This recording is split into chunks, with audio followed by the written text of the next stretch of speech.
ఈ వానాకాలంలో వేడివేడి అన్నంలోకి రొయ్యల కూరేసుకొని తింటే ఆ మజానే వేరుంటుంది కదా!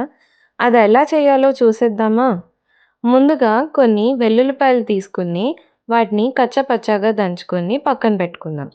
కాగుతున్న నూనెలోకి వెల్లుల్లిపాయలేసి వేపి, ఇందులో ఉల్లిపాయలు, కరివేపాకు, పచ్చిమిరపకాయలు ఏసుకుందాం.